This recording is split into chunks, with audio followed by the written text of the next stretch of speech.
The Space-Time Smackdown expansion is now here in full force, so we're gonna take a look at which old cards, quote-unquote old cards, profit from this expansion and which cards do not profit from this expansion, and we're gonna call them winners and losers. So let's take a look at them. We're gonna take a look at 5 winners and 5 losers, starting off with a winner, which is Starmie EX. Starmie was completely irrelevant after Mythical Island dropped and brought us Gyarados, but now with Space-Time Smackdown, Starmie is sometimes seen in Palkia deck lists, and so yeah, it went from complete irrelevancy into having at least a little bit of a niche in what is the second best deck in the game. So that's clearly a winner in my book, and that's why Starmie is our rank 5 winner here. Now let's take a look at the losers bracket, so to speak. And yeah, we're gonna have at rank 5, we're gonna have Mewtwo and Pikachu.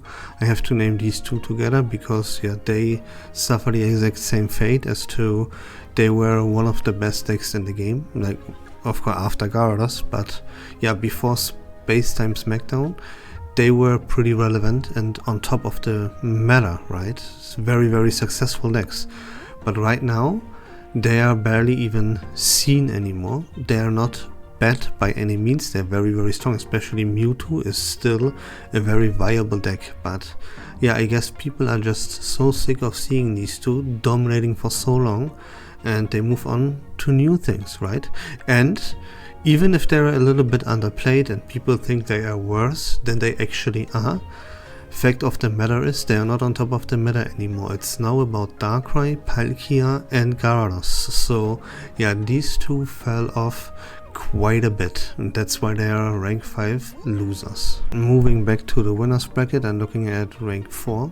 In our winners bracket is Executor EX. There's really not much that changed here, but is stage 1 with 160 HP that is supported by Erika, and now can wear either a giant cape or a rocky helmet, is still an absolute monster in this game. And yeah, that's why and he's also very successful still. You compare him with Celebi, with Yanmega, with whatever you want pretty much, and yeah, he's always gonna do his job, he's always gonna do well, and yeah, he profits from giant cape and from rocky helmet more than others because he also has the support of Erika, which the synergy between these cards is pretty fucking damn strong, and that's why Executor is definitely a winner here. Jumping back to the losers brackets, we have Arcanine EX here, because Arcanine EX was in Mythical Island, yeah, pretty much on top of the meta. It was a top tier deck there. Right after Gyarados, Pikachu and Mewtwo, it came Arcanine with Mew and Moltres. He was the premier counter to Pikachu. He was able to hit the right numbers and was a force to be reckoned with. But now, right now, in Space-Time Smackdown, he doesn't hit the numbers at all anymore. 120 damage for stage 1 is not good enough, and we even have other stage 1s that hit for the exact same amount, like Yanma for example. And with the comeback of Charizard, yeah, Arcanine went from being really relevant and pretty good on top of the meta into complete irrelevancy and being heavily outclassed, not hitting the numbers anymore, and that's why Arcanine is a huge loser here. I just mentioned Charizard, and yeah, he is on rank 3 in the winners bracket because in Space-Time Smackdown he's now relevant again. Before he wasn't really that relevant, he just had a little niche, as Arcanine was the premier fire deck that was played. But right now in Space-Time Smackdown, Charizard is back on top. He's the #1 best fire type in the game. If you play a fire deck, you play Charizard, otherwise you make a huge mistake. And yeah, since Arcanine doesn't hit the numbers anymore and yada yada, he's gone. Charizard does in fact hit the numbers. It's still a very viable stage 2. Yeah, nothing changed for Charizard except for him being the best fire type deck in the game again. So that's a huge winner here. Jumping right back to the first bracket again, and yeah, now we talk about an entire archetype, which is the dark type. Like the whole archetype went into 100% complete irrelevancy now that Darkrai is a thing. If you play dark type, you play Darkrai, right? I mean, that's obvious, otherwise you are a big fucking idiot. So that's even more drastic than the fact with Charizard, right? Other fire decks, they are okay, like Infernape and EX is not that bad, so I wouldn't call you an idiot when you play Infernape EX, but yeah, you still make a big mistake there. But if you play any other dark type than Darkrai, then you are in fact an idiot, because yeah, he outclasses everything else in his archetype by like universes, you know. So yeah, the entire archetype is dead, except for maybe Weezing has at least a little remains to have a little bit of a niche here and there, but kinda also not, you know. And yeah, if I have to pinpoint some cards, the biggest losers in the dark type, then I would call Arbok or yeah, Scolipede for that matter, but you get the point, you know. The whole archetype is just now completely outclassed and dead, and that's why the whole archetype is a big loser here. And our second biggest winner here in Spacetime Smackdown is Misty. Like, Misty is just absolutely incredible. She gets buff after buff after buff. So much help for Misty. Misty is one of the most broken, game-breaking cards that we have in Pokemon TCG Pocket. Everyone knows that by now. She was relevant in Genetic Apex with Articuno. Then she got a massive buff and received the best deck in the game in Mythical Island with Gyarados. And now in Spacetime Smackdown she even gets more buffs, multiple buffs actually, and she still remains in the second best deck in the game, as she got Palkia and Manaphy to help her out, which this is absolutely ridiculous to think about, but it is what it is. The developers love Misty. Misty is their queen, they're obsessed with her, so she will remain on top of the meta for until the end of time. So that's Misty. She's the second biggest winner here. The second biggest loser in Spacetime Smackdown is Giovanni. Giovanni went from being a staple in every single deck out there, pretty much. Like, who didn't play Giovanni, you know? He was in pretty much every single deck. Maybe not Gyarados, but yeah, sometimes Mewtwo, but you get the point. Like, Giovanni was very, very relevant. He was seen everywhere in every match, and now he's nowhere anymore.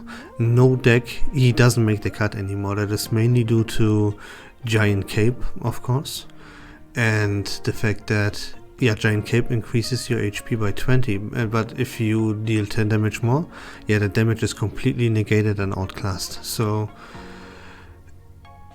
there's not even a niche anymore, and it's either one shot or Giant Cape prevents the one shot, and Giovanni doesn't help out anything anymore, not hitting the numbers. Like, it is what it is. It's mainly due to Giant Cape, as I mentioned, but there you go. Giovanni is nowhere to be seen anymore, completely irrelevant, and will be forgotten soon. That's how irrelevant he is.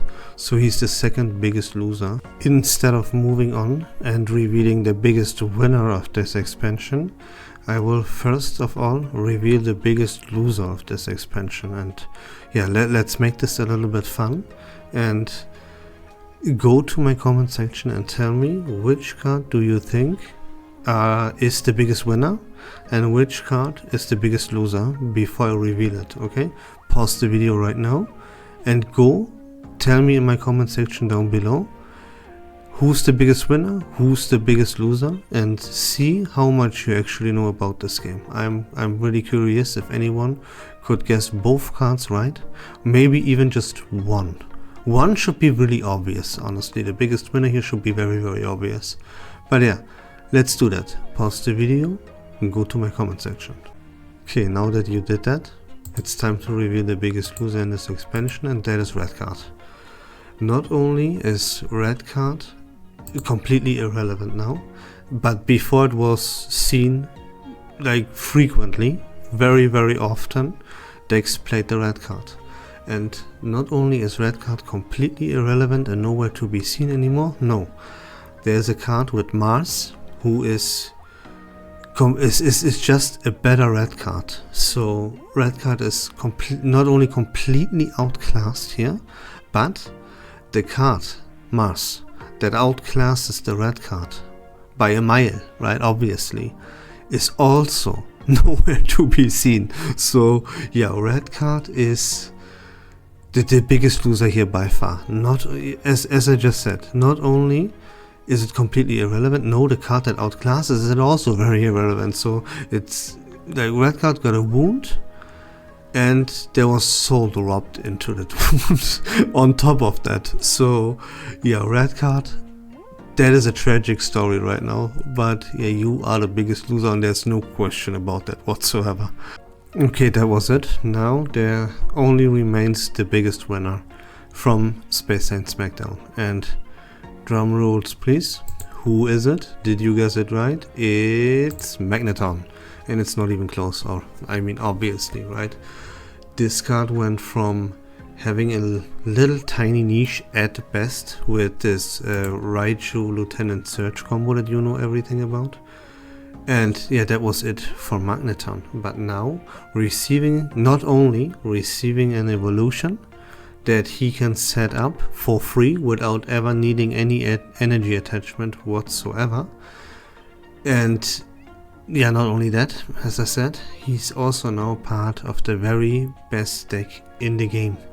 And it's by far the best deck in the game. Like, it's really not even close.